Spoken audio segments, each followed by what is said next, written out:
The Jay Slater situation is something that I've been following incredibly closely over the past week or so, and the True Geordie has just uploaded a brand new video stating Jay Slater disappearance linked to a disturbing criminal network, and we're going to check it out today to see if it is simply strange. So, without further ado, let's go straight into it, shall we?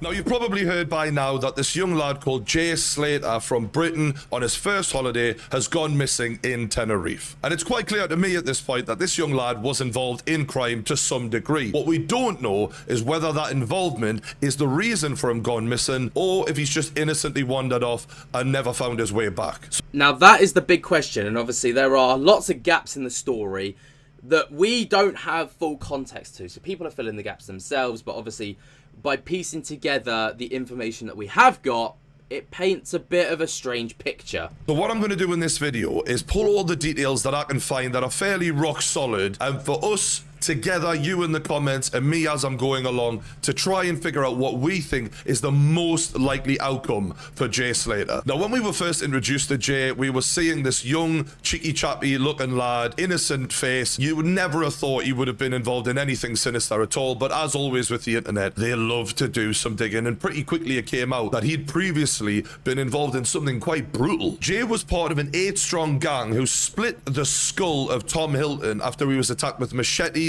golf clubs and an axe. Now, this is crazy. Obviously, Tom Hilton has come forward since to say, you know, put that aside, let's find this lad, which fair play to him because he was 17 at the time of this happening, and obviously this Jay went on holiday straight after his kind of sentencing was up for this crime. His skull was exposed, as well as wounds to his shoulders, his legs. He was only 17 when this happened, this kid. And in court, the gang were described as a pack of wolves, which this lad had to run for his life from, basically. So immediately, public sympathy took a fucking nosedive, and everyone was saying, look, he must have did something. If this is what he was capable of at an even younger age, then what is he doing out there? Well, the official story initially was that he was just an apprentice bricklayer who went to a music festival with his mate, going to do a bunch of raves, have a good time. We've got footage of him here in a nightclub, getting off his tits, probably having the time of his life. So the story goes, Jay is at Papagayo nightclub on the 16th, which was a few days after he arrived, and he was with 2 men. We know this because his friend Lucy seen him with 2 men and gave an interview at a later date. He apparently... Now, what's interesting was Lucy didn't actually want to be named to begin with. Like, it's only recently that she has been named, but she didn't want to be named, and she didn't want her face shown on camera either, which was, you know, that was another thing, like red flag that popped up for the public. He left the club around 5 with these 2 men. They'd rented a Seat Leon hire car, and they were headed back to a rental property that they had hired for the night. Jay then posts 2 Snapchat images from the rental property at around 7:30 a.m, so we know he was there. 30 minutes later, at around 8 o'clock, he was spotted at a bus stop by a woman called Ophelia Hernandez, who told him that the bus wasn't due until 10 o'clock, so he's going to have to wait a couple of hours. Jay then apparently made the decision that, fuck this, I'm going to walk it all the way back to my lodgings, which were 25 miles away. Now, if you've been raving all night and you've got an Airbnb close by that you've just been chilling in with your mates, you don't want to walk 25 miles, which would be a 10-hour walk, ever. No chance that you want to do that. Now, this is obviously, again, something that sparked red flags. This whole case has been red flag after red flag, and I mean that with the utmost sympathy, because, of course, someone is missing at the end of the day, but, of course, when you piece everything together, it does, nothing makes sense. None of the decisions that were made make sense. The only reason you would do that is if you feel like you have to. Even then, you'd rather wait for a fucking bus. What was it about hanging around that area that he absolutely did not want to do? Now, we have some final phone calls that were made to Jay that have been confirmed by the authorities to have definitely been made. So this is facts. 3 friends spoke to him while he was making this walk. Now, information received by the investigator suggests that he was scared to go back to the Airbnb and said that he could not go back. So naturally, it doesn't take a fucking genius to think that the 2 dudes he was with, he did not feel comfortable around. Or that someone was arriving at that location, he didn't want to be there to be around when they got there. Something was wrong. Because going back to that Airbnb whether it was to charge your phone because his phone was on low battery, get a drink of water, get some food in you, and call a taxi. There was so many reasons that he should have gone back there, and yet he chose not to, and he chose to walk. This makes no logical sense at all. So not only does that not make sense, but the fact is, he doesn't even stay on the main roads. He goes off-road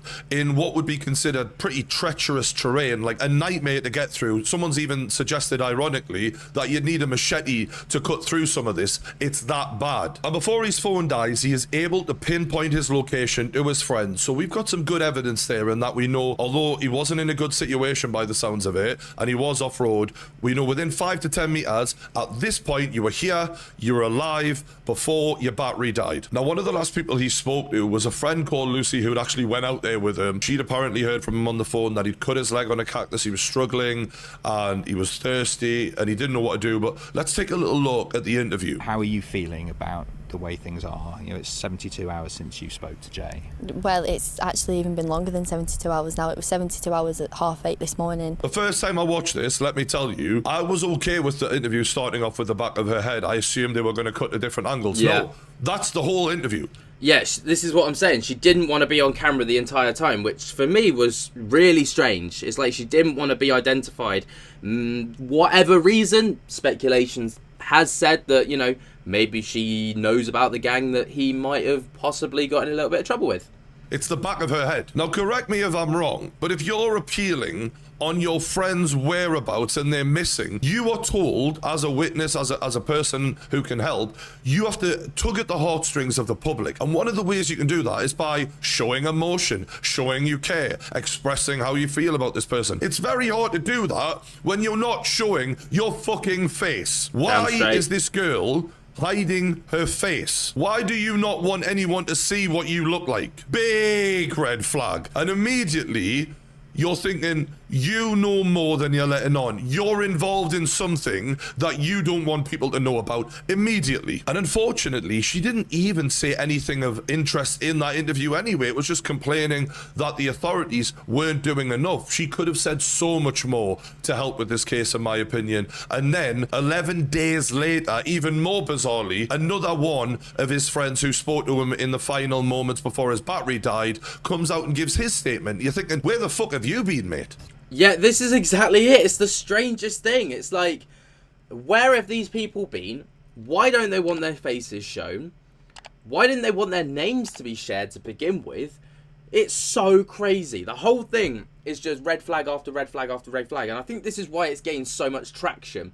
It's now, obviously, of course, someone went missing. That was the initial thing, and they can't be found. But after kind of digging and evolving the situation, it sparked into something so much bigger, because there's so many like places where you're like, why these pieces aren't making sense. Make it make sense. We did that festival for 3 days. We do 1 day festival. I'd be tired, rough in the morning. Just waking up fresh to go and do it all again. Just everything we've done like that, he's just been, I don't know, I can't explain him, he's just different. He's excited, he's got a zest for life, he wants to go and... This guy chewing his chewing gum with a smile on his face without a care in the world. Straight up weird, start off. And I'm not reading too much into this before, oh, is it this? No, that's just weird. If I was missing and one of my mates was just like, what a guy. Yeah, he's funny, like, it would be bizarre, wouldn't it? Come on. Enjoy every moment to the fullest. Yeah, he does, and he does that. But to caveat that, right, let's swing it in roundabouts. He does look uncomfortable. The lack of eye contact, looking off into the distance. Those could be things that he's like, you know, uncomfortable about the conversation. Maybe he knows a lot more than he's letting on and he doesn't really want to be doing the interview. Or he's incredibly uncomfortable. And maybe like he's just seeking some kind of comfort through any form of emotion. Obviously, the circumstances would say he should be a bit more sympathetic to the situation. But, you know, let's be fair to the guy. He's a young lad, clearly. He did that anyway. So you were actually on... Whoa, hard cut. You can't fool me. This morning, your editing it's got to get better. Let's check this out again. He does, and he does that. He did that anyway. So you were actually... He did that anyway if... What? if he's dead. What do you know, mate? If he is dead, why are you smiling? It's weird, this, like, I understand that death or the thought of death can do funny things to people, and not everyone can almost digest it in a way that they can actually behave in a way that shows sorrow. Like, some people feel uncomfortable, nervous, and they may have a little awkward laugh about them. I don't know. Yeah. But personally, this ain't the way you behave when your mate's gone missing and could be dead. So you said that you could see his feet and he was actually sort of sliding down the hill. Like, you could hear the ropes. Yeah, that's how I knew he went off the road, because you could hear, like, when you walk on gravel or whatever it is, you can, you know what I mean. Nobody's saying why, and there is no way that this young man goes in this weird direction, which is definitely going to cause him many, many issues in this awkward terrain. Surely the question came up, why are you doing that? Yeah, and exactly, and why is the interviewer not probing that? Why is she not saying, well, why did he take that route, you know? Why are you going down there? What are you running from? What's the problem? Nothing. Not even saying a thing. Is it because they can't? Are they also involved? Were you concerned at that point? Not at the time, no, because we were both, like, laughing about it. He said, look where I am, like, I just come out of a festival myself. A little bit of that does make a little bit of sense, right? They're young idiots, right? They're young kids. They don't know what the fuck they're playing at. Maybe your mate ending up in a dodgy situation could be a bit of a funny thing at that age. But he didn't seem concerned on the phone until we knew how far away we were. Yeah. I said, put your location on.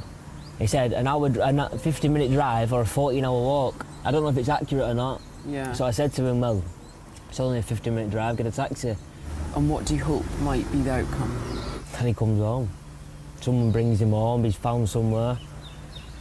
He just comes, I don't know how to feel about anything. I've been here now, we've been missing for 10, 11 days. And every day, my mind's just going blank. I don't know what to say anymore.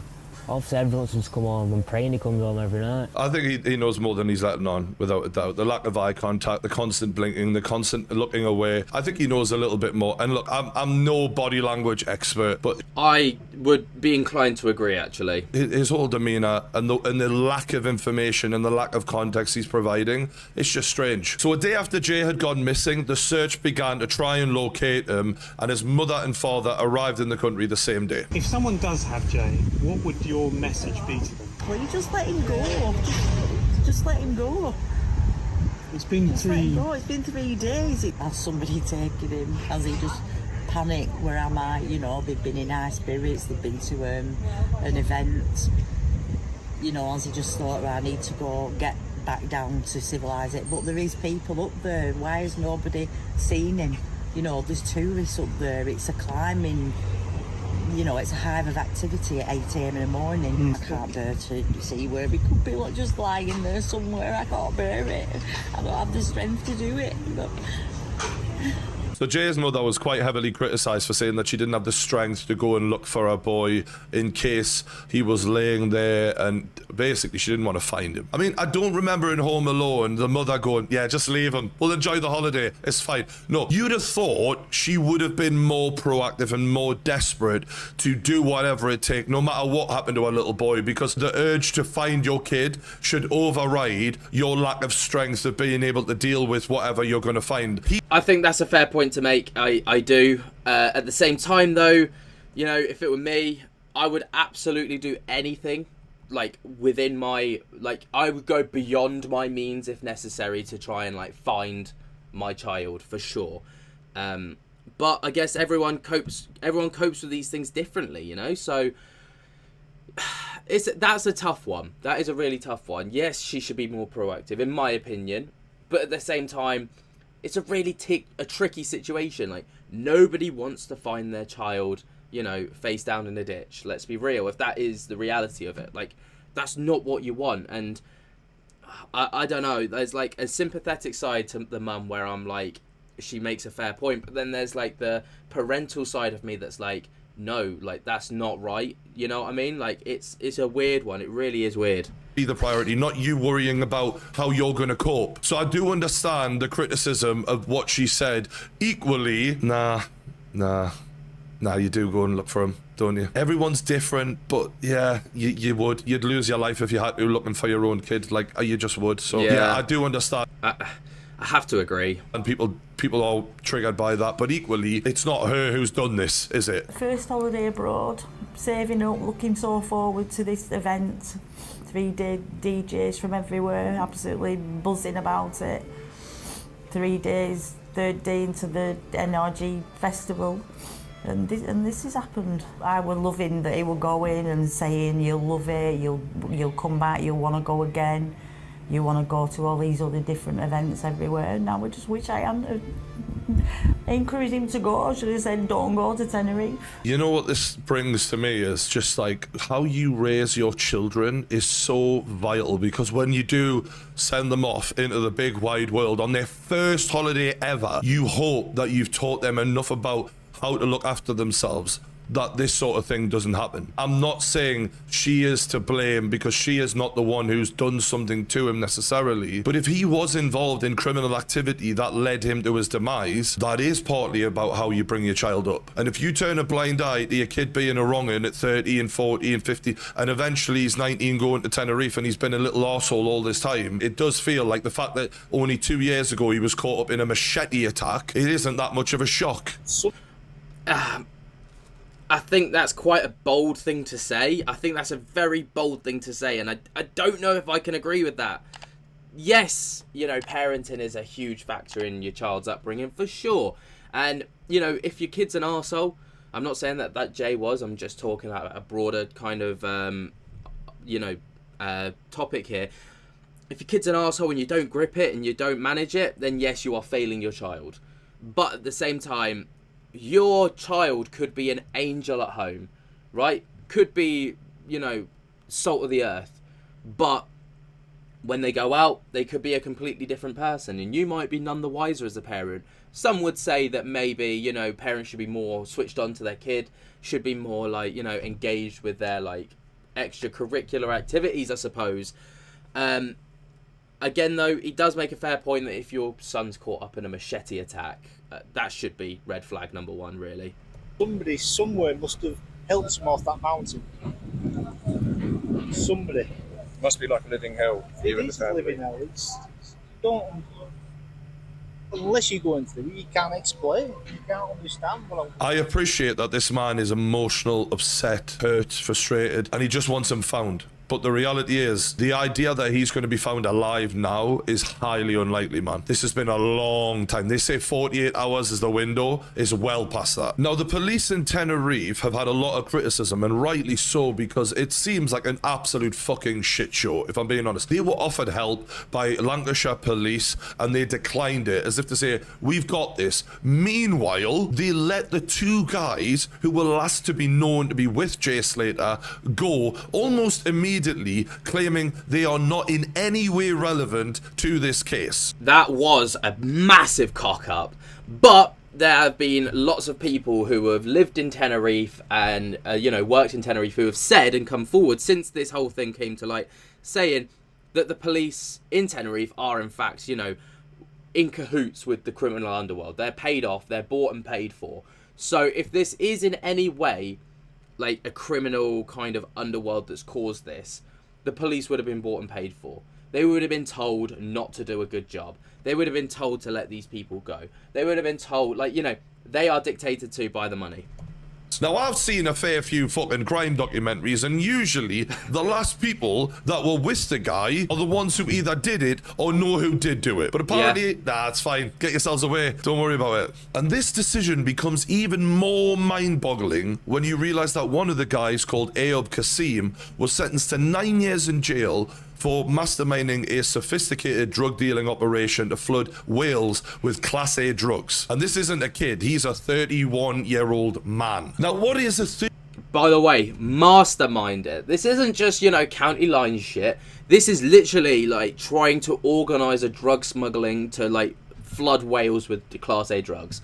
That's far bigger than just dealing or, using. 31-year-old man with a background in drug dealing hanging around with 19-year-old kids in nightclubs. Now, as it happens, Kasim ran a legal weed cafe in Tenerife, and now a mate of mine happens to frequent this area a quarter of the year every year, and he knows Tenerife inside out. Now, he told me that these weed cafes, generally speaking, not specific to this one, but when you go in there, yeah, you've got your legal weed, but you've also then got the option to get your real drugs. This ain't just legal weed alone. And in Tenerife, you'll be approached approached by locals with drugs, yes, but you'll also be approached by young English kids, just like Jay Slater, with all the Class A drugs that you want. That happens regularly. Now, let's think about this. Do we think these 19, 18-year-old kids are taking suitcases full of gear over to Tenerife with them, running that kind of risk, or are they getting it from someone who's already based in Tenerife? Logically, they're based in Tenerife, and they're giving it to these English kids to fucking sell. Now, it's entirely possible that 19-year-old Jay's friendship with this 31-year-old geezer goes beyond them having the same taste in music. Maybe it's a working relationship, and maybe Jay is getting his gear off this guy, and maybe that's also the reason that Lucy didn't want to show her face on camera, because maybe she might be getting it off of him as well. Now, possibly. It's all possible. See him mysteriously boot the Airbnb under another name. Who knows why he wouldn't want his real name down there? Now that, again, red flag. Like, how many red flags are we on in this video? Booking an Airbnb under a different alias. What have you got to hide? What reason would you have to book an Airbnb not under your name? Why are these questions not being pressed and asked? Be the judge, who knows? But he did say, when asked by the Daily Mail what happened to Jay, that the kid came alive and left alive. Who said anything about him being dead? Why even mention the fact that he might not be alive? I don't... This is a really good point. Like, you know, there's that, like, level of, thou doth protest too much. My man has protested far too much. No, strange thing to bring up, but okay. Now, what this does tell us is that Jay didn't leave Papagayo nightclub in the early hours of the morning with a bunch of lads his own age, or maybe going to see some girls or whatever normal things that lads do at that age, but instead he left it with a man a lot older than him, with an experienced background in the drug trade, and for some reason went missing not long after that. And yet, the police didn't keep those two dudes for questioning and let them go. They're not even in Tenerife anymore. They've gone home. That is astonishingly poor police work. It makes you wonder why. Police connections to the drug trade in Tenerife, are they getting a bit of fucking backhanders? Who knows? But it stinks. And now, a word from our sponsors. Big thank you to... Right, I'm going to fast forward through the sponsor, but, you know, all the questions and things that have been raised are actually really, really relevant so far. An Instagram post around the area where Jay went missing, and as you can see, he's there with two other lads, one of them looking quite young. So again, he's pictured again with young lads, and there's some theories about what is going on in this photograph, and I'm not really trying to go down too hard on the conspiracy theory thing, but I think it is quite interesting that they'd even have, you know, the cheek to sort of post a picture that looks like he's smiling. I mean, you know, a lad you know just went missing, and the whole world is interested in what you're up to right now. And instead of keeping a low profile or maybe showing a little bit of sadness for the fact that some kid may be dead out there, he's smiling in this photo for a start. That's a bit bizarre. Now, one of the theories is that he's covering his ears here, his mate is covering his eyes, and his other mate is covering his mouth. So it's like, hear no evil, say no evil, speak no evil. You know, one of those cryptic things about, you know, we ain't fucking saying nothing about this kid. Another person suggested, you know, what can't hear, what can't see, and what can't breathe. A dead guy. And interestingly, the caption is +1, meaning there's someone else here with us. Now, I don't know if that's true, but the +1 thing alone, bit weird. That is a weird Instagram post to be putting out when people are looking into you for the disappearance and potential death of a young lad in Tenerife. Yeah, that in itself is fucking weird. Like, your mate has gone missing. The last thing that I would be posting is a posed photo in the area that my friend went missing with a weird caption. I just wouldn't be posting. I would be spending all of my time looking for my friend. Like, these friends are shit. They are the worst mates in history. Hands down. And as the story developed, a new theory about a stolen watch arose, because Jay apparently had stolen someone's watch the night he went missing. This kid is a fucking wrong'un, isn't he? I mean, I want him to be found. I don't wish any harm on the kid, but fuck me, mate. You're not helping yourself. The idea that he just got lost, it doesn't sound right, does it? No. So he put a Snapchat out saying, yeah, cuz ended up getting thrown out. Me and two Mali kids just took an AP of someone on the way to sell it for 10 quid. So him and the two dudes in question took the watch. Now, we've all seen enough movies to know that when a group of people steal something, not everyone gets to keep it. Sometimes the one who could fuck you up keeps the watch, and you just help them get it. And watches like this are worth thousands of pounds, right? Now, it was alleged that this was a Rolex. It hasn't been confirmed, but it was worth around 12 grand. And apparently, Kasim was going to be the one who was going to buy the watch off of Jay. Right? He said he wants to sell it for 10, it'd be worth a lot more. Now, the watch wasn't reported stolen, and look, sometimes that's actually a bad thing, because that means the dude who lost the watch doesn't intend to use the police to get it back, if you know what I mean. He's planning on getting his own dudes on it, in which case you, motherfucker, will get dealt with. So, it might not be that the guys he stole it with double-crossed him and then got rid of him. It may be that the person who lost the watch also wanted to get him. There's too many people with motives. That's the worrying thing right now. This is the problem, and every day there are new developments. You got the guy that's lost the watch, motive. You've got Kasim under the false alias and you know, done for drugs, motive. You've got his mates that are like just don't seem to care, potential motive. You know, there is so much to this, so much to this. 3 days or something, and there's some CCTV footage that people think might be related to this, and my mate who knows this area very well says this footage is definitely 100% taken from the area that these people were staying in. We can't verify whether it was them there, what time it was taken, but we know it's the area. Now, someone has annotated this and said that one person is Jay, one person is Lucy. We don't know if this is true, but we'll watch it anyway.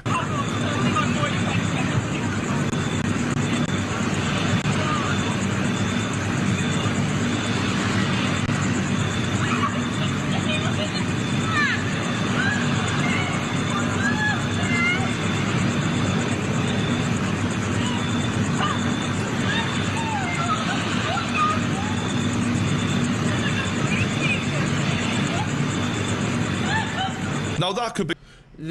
This is one of those cases where if you put it up on screen, you hear it, right? You get a vague sound, and if you put screen like words over it, it's like those things where like it sounds like it could be one of two things, and then you put it on screen, and then you do the next video, like the next part of the video is the other part, like other phrase, and your brain hears that. This is exactly what that is, in my opinion. I don't think that this could literally be anything. It could be animals making squeaky noises. Who knows? Be a lot of things that could not be related to Jay and Lucy and these people at all, or it could be that Jay was trying to sell the watch and someone stabbed him, or that he was going to give the watch back and someone stabbed him. It could be all sorts of things, but I do think it's important to include it at this time. Now, an investigator known as Mark Williams Thomas from the UK has gone out there, and he's been involved in other investigations such as I think Madeleine McCann's disappearance, etc. So he's got a lot of experience, and he got his hands around the situation and went, look, I want to speak to these two dudes, the last people to see him, and if I don't hear from them, I'm going to reveal their identity. And that has brought them out the woodwork, and he's managed to have a conversation with them. Ayub has provided me with his... Well, he had a conversation with Kasim. He hasn't had a conversation with the second lad yet. ...account of what he says happened on that morning, Monday the 17th of June. He says he was on the strip, Jay wanted to carry on partying, and he said he had nowhere to stay, so he said he could come back to his. They say in the car, they played music and chatted before stopping to get a drink. He had nowhere to stay. I'm sure he had somewhere to stay. Bit weird. Okay. At a cafe, at a shop, just prior to entering the mountains. He says he was driving, his friend was in the passenger seat, and Jay was in the back.